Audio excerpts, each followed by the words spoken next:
न चिंता ना फिकर ना है डर, ये वादा है हमारा हर दम हर कदम। Good morning students and friend. चलिए आज हम लोग इलेक्ट्रिक डाइपोल की आगे की स्टडी प्रारंभ करते हैं। जैसा कि आप इस वीडियो को देखने के पहले मैंने इलेक्ट्रिक डाइपोल पर 2 वीडियो अपलोड किया हुआ है। फर्स्ट वीडियो में इलेक्ट्रिक डाइपोल का जो पार्ट 1 है उसमें आप लोग इलेक्ट्रिक डाइपोल क्या है, इलेक्ट्रिक डाइपोल मोमेंट की डिफिनीशन रिलेटेड प्रॉब्लम्स को आपको हमने समझाया था। इसके बाद जो इलेक्ट्रिक डाइपोल पार्ट 2 वाला वीडियो था उसमें हम आपको यह बताए थे कि इलेक्ट्रिक डाइपोल को यूनिफॉर्म इलेक्ट्रिक फील्ड में जब हम लोग रखते हैं तो उस पर नेट इलेक्ट्रिक फोर्स कितना लगता है, उस पर नेट टॉर्क कितना लगता है, और उस टॉर्क का हम लोग को फॉर्मूला वेक्टर मेथड से डिफरेंट मेथड से निकाल चुके थे। ठीक है ना। चलिए अब उसके आगे के हम लोग स्टडी करते हैं कि यदि यूनिफॉर्म इलेक्ट्रिक फील्ड में किसी इलेक्ट्रिक डाइपोल को रोटेट किया जाता है तो उस पर वर्क कितना होता है। ठीक है ना। वर्क का फॉर्मूला निकालने से आप यह भी समझ पाएंगे कि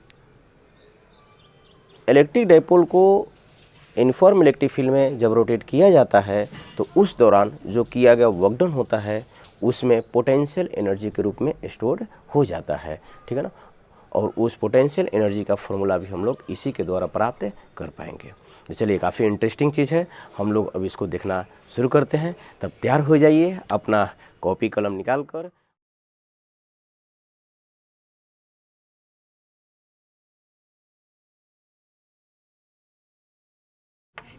वो नेट फोर्स कितना होता है 0, और इस पर जो किसी एंगल थीटा पर जो टॉर्क का फॉर्मूला था तो टॉर्क बराबर क्या होता है P अक्रॉस E, और इसका जो मैग्नीट्यूड होता है वो होता है टाउ बराबर PE साइन थीटा।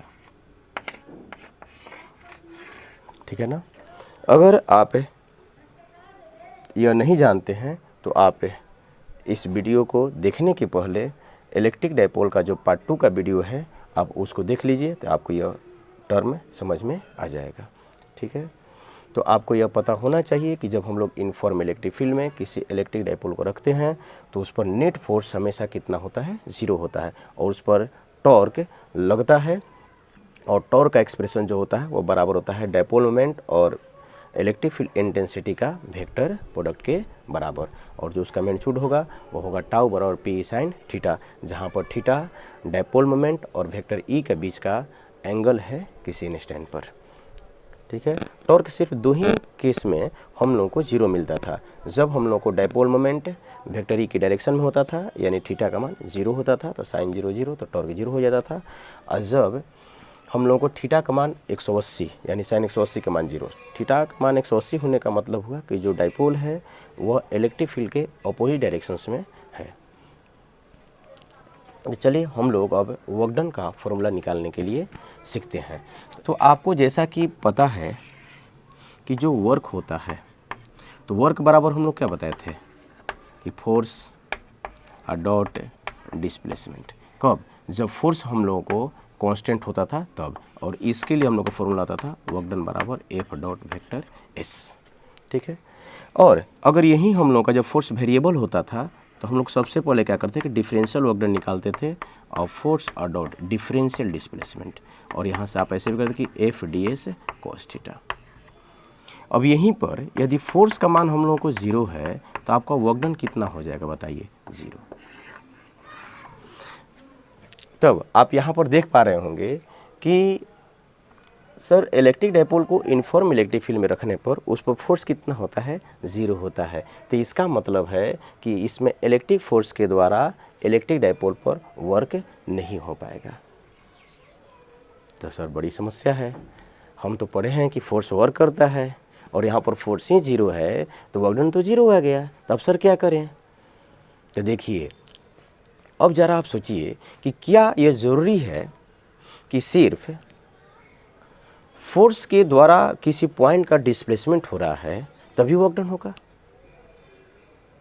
ऐसा भी हो सकता है कि यदि कोई सिस्टम या बॉडी अगर किसी पॉइंट के अबाउट या किसी एक्सिस के अबाउट रोटेशनल मोशन करता है, रोटेट करता है, तो क्या उस पर लगने वाले टॉर्क के द्वारा वर्क डन होगा कि नहीं होगा?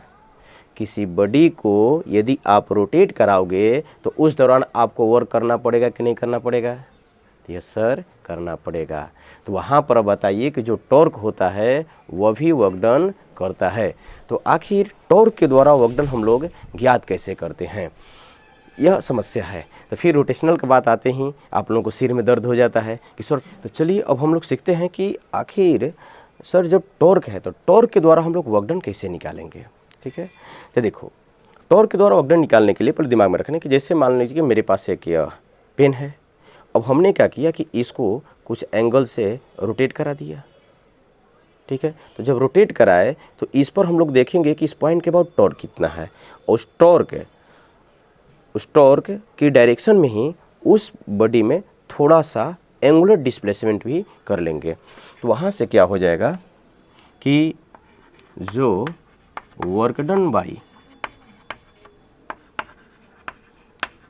टॉर्क होता है तो उसके लिए फॉर्मूला होता है, देखो डिफरेंशियल वर्क डन पहले निकालो। डिफरेंशियल वर्क डन निकालने से फ़ायदा यह होता है कि अगर टॉर्क वेरिएबल भी है तो हम लोग उसको प्रॉपर लिमिट में इंटीग्रेट करके नेट वर्क डन निकाल सकते हैं।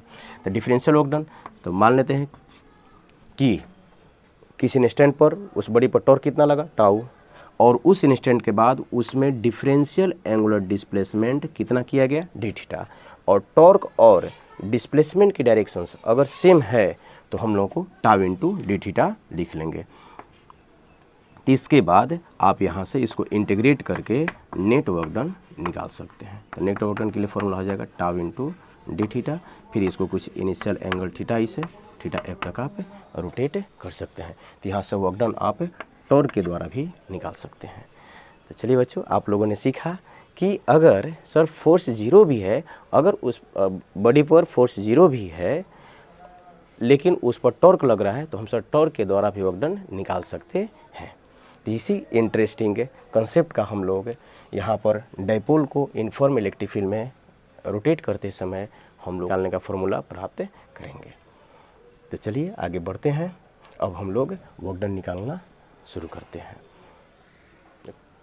तो मैं फिर आप लोगों से यह कह देता हूँ कि इस वीडियो को देखने के पहले यह हम लोग का जो इलेक्ट्रिक डाइपोल का यह तीसरा पार्ट है, तो आप इलेक्ट्रिक डाइपोल का पार्ट 2 ज़रूर देख लें कि हम लोग इलेक्ट्रिक डाइपोल पर फोर्स और टॉर्क कैसे फाइंड करते हैं। क्या किया कि यूनिफॉर्म इलेक्ट्रिक फील्ड में डाइपोल को कुछ थीटा एंगल पर रख लिया। ठीक है, तो हम यहाँ पर थ्योरी में लिख सकते हैं कि इन figure an electric dipole having dipole moment vector p, having dipole moment vector p is kept in uniform electric field at an angle theta। then देखो net force on dipole is 0 but torque acting on dipole is कितना हो जाएगा बता दिए, tau बराबर कुछ हो जाएगा P E sine theta. Force तो 0 है तो फोर्स के द्वारा वर्क डन कितना हो जाएगा 0 का, लेकिन टॉर्क हमारा वर्क करेगा।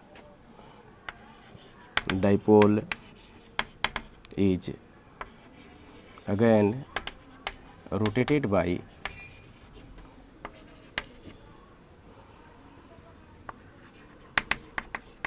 Differential displacement d theta.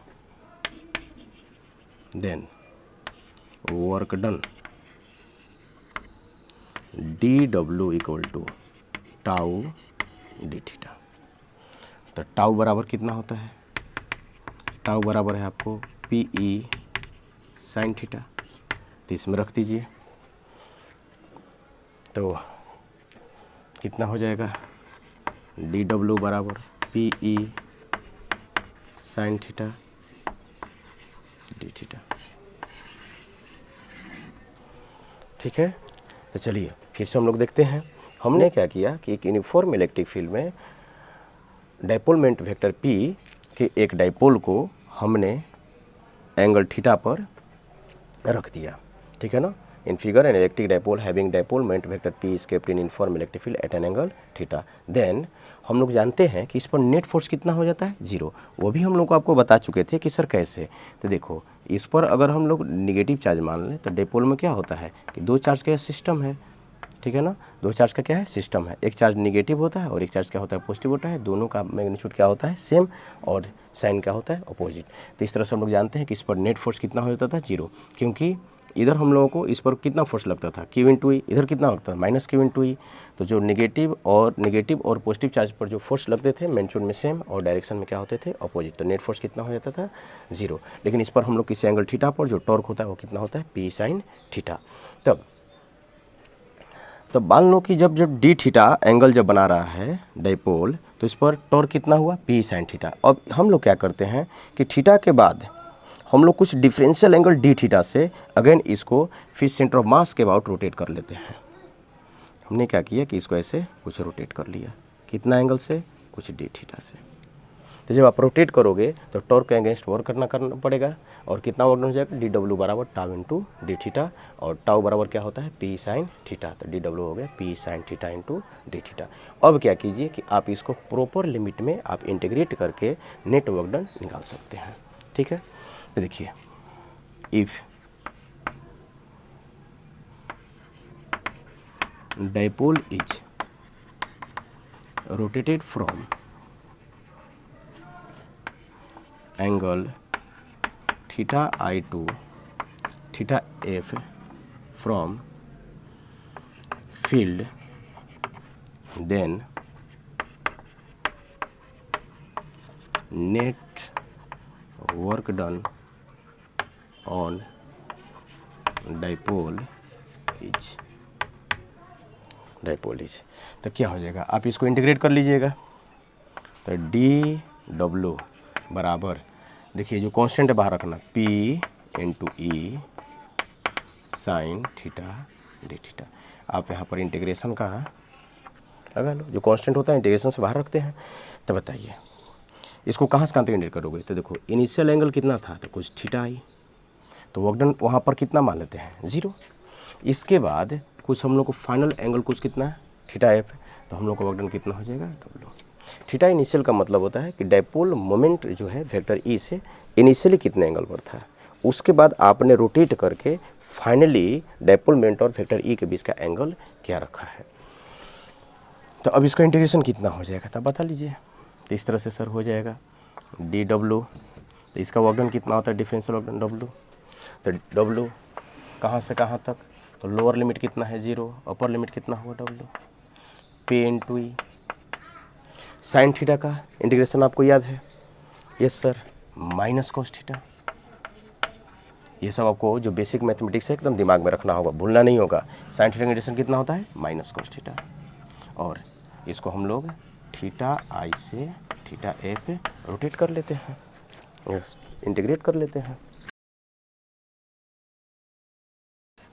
W minus 0, P into ई, ठीक है ना। आप चाहो तो माइनस साइन को बाहर भी निकाल सकते हैं, लो माइनस बाहर निकाल लिए, तो अंदर में कितना बचेगा, कॉस थीटा, थीटा इनिशियल से थीटा। डब्ल्यू में से 0 घटेगा तो कितना हो जाएगा, डब्ल्यू बराबर minus P E cos theta.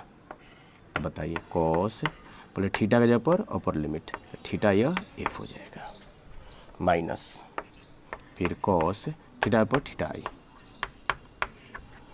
ठीक है, तो अब देखो यह अब फॉर्मूला आपको फाइनली कितना मिल जाएगा, तो माइनस पी कॉस थीटा, तो माइनस माइनस प्लस हो जाएगा। तो आप इसको ऐसे लिख सकते हैं, P into E cos theta initial minus cos theta final. तो यह आपको मिल गया बच्चों वर्क डन की फॉर्मूला। ये आपको क्या मिल गया, वर्क डन की फॉर्मूला। और काफ़ी हम लोगों को यह इम्पॉर्टेंट है, या इससे हम लोगों को सवाल बोर्ड एग्जाम्स में भी और छोटे छोटे कंपटीशन, यहाँ तक कि हम लोगों को जे मेंस और नीट तक में भी पूछे जाते हैं। ये हम फार्मूला निकालना चाह रहे थे। चलिए अब इस पर हम कुछ क्वेश्चंस आपको बना के दिखाते हैं कि किस तरह से क्वेश्चंस आपको जनरली पूछे जाते हैं। तो देखो स्टूडेंट्स, आपने वर्क डन निकालना सीख लिया। अब उसके बाद आप यह छोटे से इस क्वेश्चंस को बनाओ। फर्स्ट क्वेश्चन, ये क्वेश्चन में क्या दिया गया है, an electric dipole of moment vector P is rotated in uniform electric field, हमने शॉर्ट में लिख दिया है, कुछ वेक्टर ई है, from its direction to its opposite direction, then work done on dipole is. ये ऑप्शन आपको दिए गए हैं, बना सकते हैं। तो चलिए बनाइए, इसके बाद आप मेरा वीडियो देखिएगा। चलिए ईमानदारी बरतिए, बहुत मज़ा आएगा। ठीक है, चलो देखते हैं। तो सबसे पहले बताओ कि वर्क डन निकालने के लिए हम लोगों को फॉर्मूला क्या होता है। तो हम लोग सबसे पहले क्या करेंगे, देखेंगे कि हमको क्वेश्चंस में दिया गया है क्या। ठीक है, तो देखो, तो आप ज़रा गौर करो कि अगर आपको दिया गया क्वेश्चन में कि ये इलेक्ट्रिक फील्ड हो गया, तो इनिशियली जो आपको डाइपोल था वो क्या था, नहीं करा है कि electric dipole moment vector P is rotating in uniform electric field its direction from its direction, यानी पहले जो हमारा इलेक्ट्रिक डाइपोल था वह वेक्टर ई के डायरेक्शन में था, यानी थीटा इनिशियल का मान कितना है, तो 0 डिग्री। ठीक है, इसके बाद आपको क्वेश्चन में, तो ये आपका इनिशियली था। इसके बाद कहा क्वेश्चन में कि सर जो हमारा डाइपोल है उसको क्या किया गया कि इसको अपोजिट डायरेक्शंस में कर दिया गया, तो अपोजिट डायरेक्शंस में। तो देखिए, यानी जो हमारा डाइपोल मोमेंट की दिशा है वो वेक्टर ई के अपोजिट डायरेक्शन में हो जाएगा। तो बताइए थीटा फाइनली कितना हो गया, तो 180। ठीक है ना, यहाँ पर दोनों वेक्टर्स के एक दूसरे के अपोजिट डायरेक्शंस में है, तो एंगल कितना होगा 180, और यहाँ पर दोनों एक सेम डायरेक्शंस में है, तो एंगल कितना होगा 0 डिग्री। अब यहाँ पर आपको फॉर्मूला क्या लगेगा, फॉर्मूला क्या लगेगा, तो आप खूब बढ़िया से जानते हैं कि सर W बराबर P into E cos theta I minus cos theta F, लगेगा कि नहीं लगेगा। तो इस तरह से यह आपके पास फॉर्मूला हो गया। तब तो ये तो बच्चा वाला क्वेश्चन हो गया सर, यस बिल्कुल। तो यहाँ से आप क्या लिख सकते हैं, W बराबर P इंटू ई, आपको P दिया गया क्वेश्चन में, कॉस थीटा आई के जगह पर कितना रख लेते हैं 0 degree, minus cos theta F के जगह पर कितना रख लेते हैं 180 डिग्री। तो इस तरह से आप देख सकते हैं कि W बराबर क्या हो जाएगी, तो P इंटू ई, बताइए कॉस 0 डिग्री का मान 1 माइनस कॉस 180 का मान -1, याद है ना। कॉस 0 डिग्री का वैल्यू कितना होता है, कॉस 0 का मान कितना होता है 1, और कॉस 180 का मान कितना होता है -1। ये सब फॉर्मूला आपको याद रखना चाहिए। तो इस तरह से W बराबर कितना हो जाएगा, P इंटू ई, 1 माइनस माइनस प्लस 1, 1 1 2 हो गया, तो W बराबर 2P इंटू ई। तो इस तरह से आपका आंसर हो गया आपको V। चलिए फिर से क्वेश्चंस बनाइए, एकदम छोटा सा क्वेश्चन जिसका पिछला क्वेश्चन था, इसको अपने से खुद से ज़रूर बनाना। ठीक है, इसके बाद सॉल्यूशन देखना। ठीक है, कर है क्या क्वेश्चन में, क्या है, electric dipole of moment vector P is placed normal to, देखिए यहाँ पर नोट करो, normal to the lines of force of electric field intensity E, then the work done in deflecting it through an angle of 180 is. ठीक है, तो सबसे पहले देखो क्या हुआ कि आपको क्वेश्चंस में दिया गया क्या, गिवन क्या है। तो गिवन में क्या है बताइए, यह आपके पास इलेक्ट्रिक फील्ड इंटेंसिटी की डायरेक्शंस हो गई, मान लेते हैं। इसके बाद जो हमारा इलेक्ट्रिक डाइपोल था, यह क्या था, नॉर्मल था इलेक्ट्रिक फील्ड इंटेंसिटी के साथ, तो आपको थीटा इनिशियली कितना हो जाएगा बताइए, 90 डिग्री। अब इसको वर्क डन कर निकालना है आपको, जब वह इंटेंसिटी से 180 डिग्री का हम लोगों का एंगल बना ले। कितना बना ले, 180 डिग्री। तो इसका मतलब है कि हमने अब इसको डाइपोल को इस तरह से रोटेट कराया कि अब इलेक्ट्रिक इंटेंसिटी से इसका एंगल कितना हो गया, देखिए अपोजिट, यानी थीटा हमारा जो फाइनल है वो कितना हो गया, 180। What in deflecting it through an angle of 180 degree. तब बताइए, अब इसमें फॉर्मूला आप लगा लो। कौन फॉर्मूला, W बराबर PE into cos theta I minus cos theta F. ठीक है, तो यह आपका सूत्र हो गया। तो इस तरह से W P इंटू ई cos थीटा इनिशियली कितना दिया गया है, 90 degree, minus cos theta final कितना है, 180। तो कितना हो जाएगा बताइए, P इंटू ई cos 90 का मान 0, cos 180 का मान -1। तो इस तरह से W बराबर हो जाएगा P into E minus minus plus 1। So work done बराबर हो गया आपको प्लस P इंटू ई। ठीक है ना, आपको आया है आंसर। तो इस आंसर क्या हो गया आपका ये।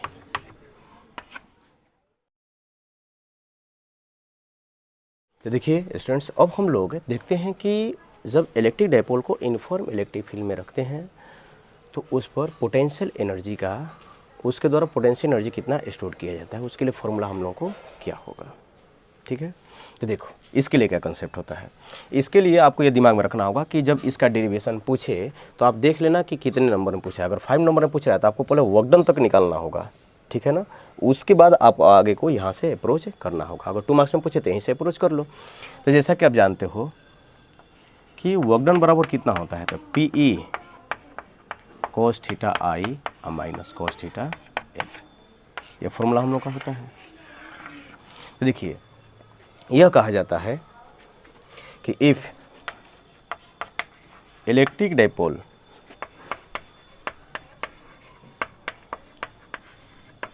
Is rotated from initial angle 90 degree to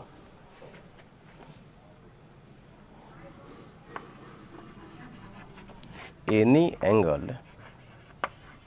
theta from direction of electric field intensity, then work done during this process is stored as potential energy। ठीक है, यानी देयरफॉर जो U होगा वो बराबर हो जाएगा W के। तो इस तरह से अब क्या कीजिएगा आप, U बराबर W है तो W कितना था, P इंटू ई cos थीटा इनिशियल कितना रख लें, 90 डिग्री, माइनस cos कुछ फाइनली कितना रख लें, थीटा। तो इस तरह से आपको U बराबर कितनी हो जाएगी, P इंटू ई, और cos 90 का मान कितना होता है 0, और माइनस cos थीटा। तो देखिए इस तरह से 0 में से माइनस cos थीटा, तो U बराबर कितना होगा, minus P into E into cos theta. ठीक है, अब देखो यहाँ पर P और E क्या है, वेक्टर क्वांटिटी है और cos थीटा है, तो आप इसको वेक्टर फॉर्म में भी लिख सकते हैं। जैसा कि आप जानते हैं कि A डॉट B बराबर क्या होता है, A का मैग्नीट्यूड B का मैग्नीट्यूड और दोनों के बीच का एंगल का cos थीटा। तो उसी तरह से इसको भी हम लोग लिख सकते हैं इन वेक्टर फॉर्म U बराबर minus vector P dot vector E। देखिए बहुत अब यह फॉर्मूला में जब डिराइव किए होंगे तो आपके दिमाग में एक कन्फ्यूजन भी आ गया होगा। कन्फ्यूजन यह है कि सर आपने इनिशियल एंगल 90 डिग्री ही क्यों लिया। आपका कन्फ्यूजन यह जरूर हुआ होगा कि सर शुरुआत में यह हमारा अगर इलेक्ट्रिक इलेक्ट्रिसिटी का डायरेक्शन है, अगर यह हमारा इलेक्ट्रिक इलेक्ट्रिसिटी डायरेक्शन है तो शुरुआत में जो हमारा डाइपोल है उसका आपने इनिशियल एंगल 90 डिग्री ही क्यों लिया। ठीक है, तो बताइए क्यों लिया, वाई। इस क्वेश्चन का जो जवाब है आप खुद से अभी ढूंढ के रखिए और इसका जवाब आपको तब मिलेगा जब आपको हम इलेक्ट्रिक पोटेंशियल पढ़ा लेंगे और इलेक्ट्रिक पोटेंशियल मेथड से भी हम लोग इस फॉर्मूला को प्राप्त करेंगे और वह ज़्यादा हम लोगों को कंसेप्चुअल है। लेकिन बुक्स में ऐसे ही दिया रहता है तो हमने आपको पहले बोर्ड एग्जाम के व्यू से बता दिया।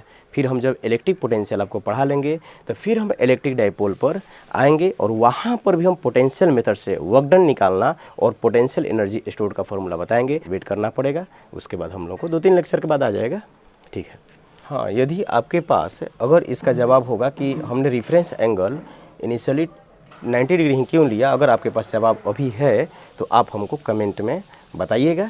ठीक है, चलिए इसमें एक और बात आपसे पूछ लेते हैं कि U बराबर कितना है बताइए, -P.E। ठीक है, और हम लोग का यह अगर इलेक्ट्रिक फील्ड है, ये हमारे पास डाइपोल मोमेंट है, इसके बीच का एंगल कितना है, कुछ थीटा। तो इस तरह से U बराबर कितनी हो जाएगी, -P का मैग्नीट्यूड, E का मैग्नीट्यूड और दोनों के बीच का एंगल का cos थीटा। ठीक है, तो देखिए कुछ इसमें आपको बात करते हैं कि अगर सर केस की बात करते हैं, अगर कुछ थीटा हम लोगों को 0 डिग्री है तो U बराबर कितना हो जाएगा बताइए, तो -P × E, क्योंकि cos 0 का मान कितना हो जाएगा, 1। अब फिर बताओ अगर थीटा का मान 90 डिग्री रखेंगे तो ये तो हमको पता ही है कि U बराबर कितना हो जाएगा, तो cos 90 का मान 0, तो 0 हो जाएगा। अगर थीटा का मान 180 डिग्री है तो U का मान कितना हो जाएगा, cos 180 -1, तो माइनस माइनस प्लस, तो minus minus plus P × E। ये हम लोगों को ऑब्जेक्टिव के लिए इम्पोर्टेंट है। लेकिन इसमें एक सबसे अब आपसे बात पूछेंगे कि बताओ ये तीनों ही केस में हम लोगों को मिनिमम मान कौन सा है, 0? नहीं सर, नेगेटिव है तो 0 काहे के लिए होगा, तो इसीलिए यह इसका सबसे क्या होगा, मिनिमम मान। इसके बाद ये तीनों में मैक्सिमम कौन है, तो ऑब्वियसली यह है। तो देखिए इस बात को आपको दिमाग में रखना होगा। क्वेश्चंस में आपसे पूछा जाता है कि इलेक्ट्रिक डाइपोल में पोटेंशियल एनर्जी मिनिमम कब स्टोर होता है, तो आप उसका क्या जवाब दीजिएगा कि सब जब इलेक्ट्रिक डाइपोल की डायरेक्शन इलेक्ट्रिक फील्ड के डायरेक्शन में रहेगी तो उस स्थिति में पोटेंशियल एनर्जी क्या होगी, मिनिमम होगी। और फिर पूछा जाता है कि उसमें सर पोटेंशियल एनर्जी 0 कब होता है, तो जब इलेक्ट्रिक डाइपोल मोमेंट की डायरेक्शन जो होती है जो इलेक्ट्रिक फील्ड होता है उसके क्या होता है, परपेंडिकुलर। और उसके बाद मैक्सिमम पोटेंशियल एनर्जी कब स्टोर होती है, जब इलेक्ट्रिक डाइपोल अलाइंड होता है इलेक्ट्रिक फील्ड के अपोजिट डायरेक्शन में, तो उस वक्त हम लोग का पोटेंशियल एनर्जी क्या होता है, मैक्सिमम होता है। ये ऑब्जेक्टिव के लिए दिमाग में रहेगा।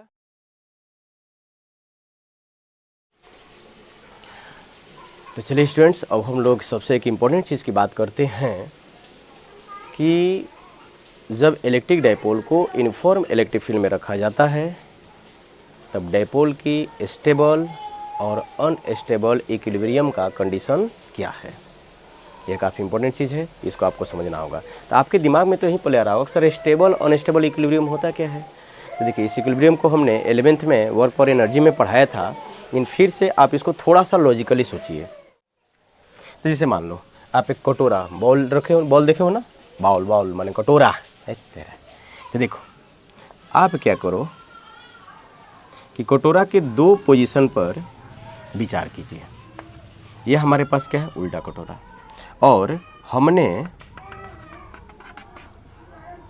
इसी कटोरा को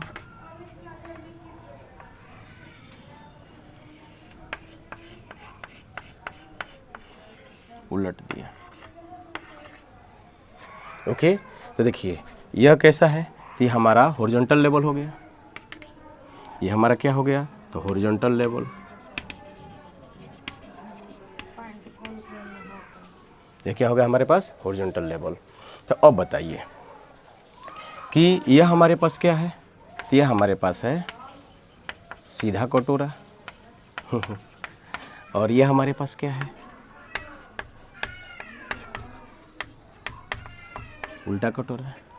तो ज़रा गौर करो, हमारे पास एक छोटा सा बॉल है जिसकी मास कितनी है, कुछ m है। तो हमने अपने उस बॉल को इसमें रख दिया, ठीक है ना। इसकी मास कितने हैं, कुछ हम लोगों को m है। इस बॉल को फिर हम लोग इस केस में यहाँ पर भी रख सकते थे। दोनों ही केस में आपसे पूछेंगे, तो बताइए यहाँ पर किस केस में पोटेंशियल एनर्जी मिनिमम है और किस में हम लोगों को मैक्सिमम होगा, ये दोनों ही केस में। तो बताइए यहाँ पर जो इसका पोटेंशियल एनर्जी है U, वो U जो है पोटेंशियल एनर्जी जो है वो क्या है, मिनिमम है। इस केस में हमारे पास उसके पास पोटेंशियल एनर्जी कितना है, ये दोनों में अगर तुलना करें तो यह हम लोगों को अधिक पोटेंशियल एनर्जी रखेगा, या क्या रखेगा, कम रखेगा। यानी इसको मिनिमम कहें तो इसको कुछ कर लेते हैं मैक्सिमम। ओके, अब देखो, अब जो सबसे इम्पोर्टेंट बात है, हम फिर पूछेंगे कि इस केस में यह बॉडी क्या करेगा, यह रेस्ट में रहेगा कि नहीं रहेगा। यस सर, इस पर नेट फोर्स कितना है बताओ, 0। इस पर नेट टॉर्क भी कितना हो जाएगा, 0, ठीक है ना। तो ये हमारे पास क्या है, रेस्ट में है। तो इसको हम लोग इसको क्या कहते हैं, मीन पोजीशन। मीन पोजीशन का मतलब होता है उस पर नेट फोर्स और नेट टॉर्क दोनों क्या हो, 0 हो। यहाँ पर ही बताइए यह क्या हम लोग का है, रेस्ट में रहेगा, तो यह भी इसका क्या है, मीन पोजीशन है। तो इस केस में भी इस पर देखो नॉर्मल ऊपर mg नीचे, तो नेट फोर्स कितना हम लोग का हो जाएगा, 0। नेट टॉर्क भी इस पर कितना हम लोग का है, 0 है। तो देखो कहाँ पर, तो at mean position. Mean position को ही हम लोग क्या कहते हैं, इक्विलिब्रियम पोजीशन। इसी को हम लोग इक्विलिब्रियम पोजीशन भी कहते हैं, ठीक है।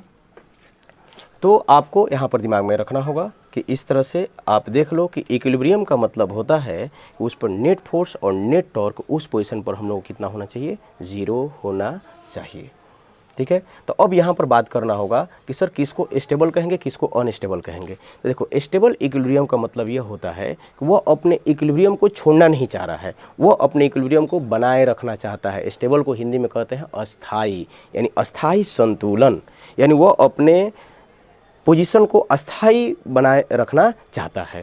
तो कैसे, तो देखो अब क्या करोगे कि सर हम इसको अस्थाई नहीं छोड़ेंगे, हम इसको अस्थाई नहीं छोड़ा, हम सोचते हैं कि इसको हटा दें। तो आप क्या करोगे, इसको क्या कर लो कि थोड़ा सा कुछ एंगल से, मान लो कि इसको हम बहुत छोटे एंगल से हम लोग इसको यहाँ पर ला देते हैं। तो बताओ क्या होगा, क्या यहाँ पर यह रह पाएगा, नहीं सर, यह तुरंत क्या हो जाएगा, यहाँ पर गिर जाएगा, ठीक है कि नहीं है। तो इसका मतलब है कि जब इसको हम इक्विलिब्रियम पोजीशन से डिस्प्लेस करते हैं थोड़ा सा, तब हम लोगों को वो तुरंत क्या करता है कि अपने मूल पोजीशन पर ही, ओरिजिनल पोजीशन पर ही आ जाता है। तो इसी को हम लोग क्या कहते हैं कि सर यहाँ पर हम लोगों को कैसा लग रहा है, तो यहाँ पर रीस्टोरिंग फोर्स या टॉर्क काम कर रहे हैं, ठीक है। लेकिन अब ज़रा गौर कीजिए, यहाँ पर आइए, अगर हम इसको क्या करें कि थोड़ा सा एंगल से रोटेट करते हैं, थोड़ा सा इसको डिस्प्लेस कर देते हैं, इस इनिशियल पोजीशन से थोड़ा सा डिस्प्लेस करते हैं, तब इसका पोजीशन क्या हो जाएगा, कुछ यहाँ पर आ जाएगा। तब क्या होगा, क्या यह अपने इनिशियल पोजीशन पर आ पाएगा, सोचो आ पाएगा, नहीं सर यह तो फिर नीचे गिरने शुरू होगा, फिर तो ऐबे नहीं करेगा। अगर हम लोग को यहाँ से इसके मेन पोजीशन से अगर डिस्प्लेस कर दें तो हम लोग को फिर यह नीचे क्यों नहीं गिरने लगेगा, फिर यह मेन पोजीशन पर लौट के नहीं होगा, यानी यह अनस्टेबल है, अस्थाई है। इसका जो इक्विलिब्रियम है अस्थाई है, अस्थाई नहीं है, यानी यह फिर नीचे की ओर ही गिरना शुरू कर जाएगा, ठीक है। तो इस तरह से तब यहाँ से आपको क्लियर हो गया कि स्टेबल और अनस्टेबल का मतलब क्या होता है।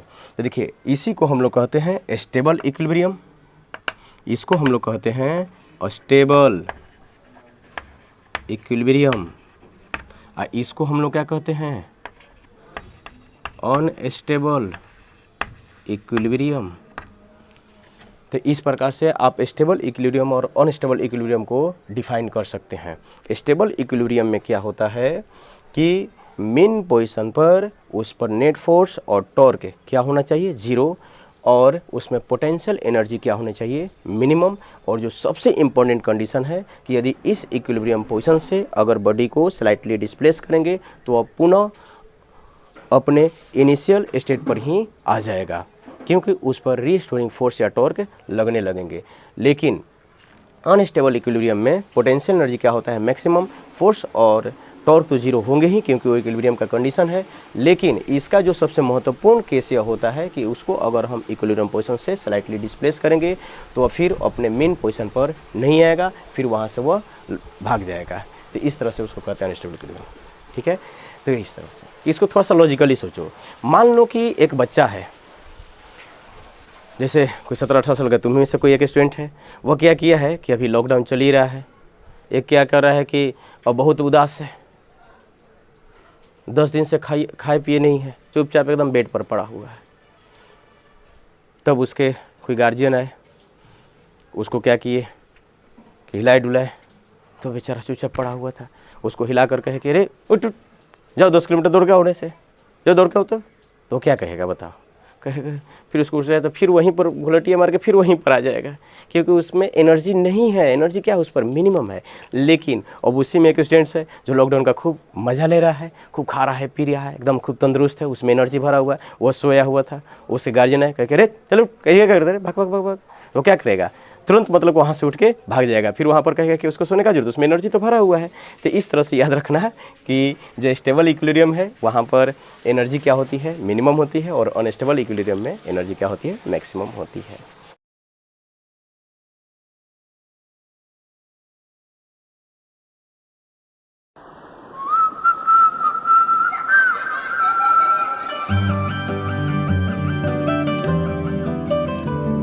न चिंता ना फिकर ना है डर, ये वादा है हमारा हर दम हर कदम। धूप छाँव में भी हम साथ साथ हैं, साथ हैं, साथ हैं। जीवन के हर पल में पास पास है, पास है, पास है। स्टेबल और अनस्टेबल इक्विलिब्रियम का कंडीशन क्या होता है डायपोल के केस में, उसको आप इस तरह से समराइज कर सकते हैं।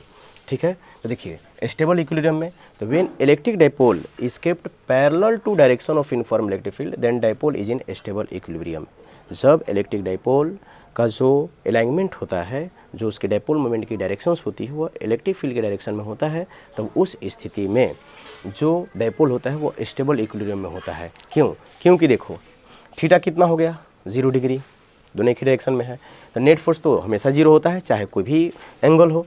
और टॉर्क इस केस में क्या होगा, 0, क्योंकि पी साइन थीटा, तो थीटा का मान 0, तो टॉर्क के मान के क्या होगा 0। और पोटेंशियल एनर्जी की बात करो तो स्टेबल इक्विलिब्रियम पोटेंशियल मिनिमम होना चाहिए, कि यहाँ पर मिनिमम आ रहा है कि नहीं आ रहा है। तो देख लीजिए यू बराबर minus P cos theta, theta का मान 0 डिग्री, तो कॉस 0 1, तो यू का मिनिमम मान कितना हो गया, माइनस पी इंटू ई। ठीक है ना, तो ये हमारा स्टेबल इक्विलिब्रियम में ध्यान में रखना होगा कि जो डायपोल है वह इलेक्ट्रिक फील्ड के डायरेक्शंस में ही होना चाहिए। अब देखिए अनस्टेबल इक्विलिब्रियम, तो जब when electric dipole is kept anti parallel to direction of uniform electric field then dipole is in unstable equilibrium. तो इस केस में आप देख सकते हो कि जब डायपोल इलेक्ट्रिक फील्ड में इस तरह से रखा जाता है कि उसके डायपोल मोमेंट की डायरेक्शंस इलेक्ट्रिक फील्ड के अपोजिट डायरेक्शंस में होती है, तब उस स्थिति में एंगल कितना बना, 180 डिग्री। तो फोर्स तो हमेशा 0 होता है, और टॉर्क भी क्या हो जाएगा, पी साइन 180 डिग्री, तो 0 हो जाएगा। तो इक्विलिब्रियम में नेट फोर्स और नेट टॉर्क दोनों 0 होना ही चाहिए, है ही। और इसके बाद पोटेंशियल एनर्जी मैक्सिमम आना चाहिए, क्या आ रहा है कि नहीं आ रहा है। तो देखिए थीटा का मान 180 रख लो, माइनस पी कॉस 180 डिग्री, तो cos 180 -1 minus minus plus, you maximum हो गया प्लस पी इंटू ई। तो हमको अब पूरा विश्वास है कि आप लोगों को स्टेबल और अनस्टेबल इक्विलिब्रियम डायपोल का ज़रूर समझ में आया होगा। ठीक है।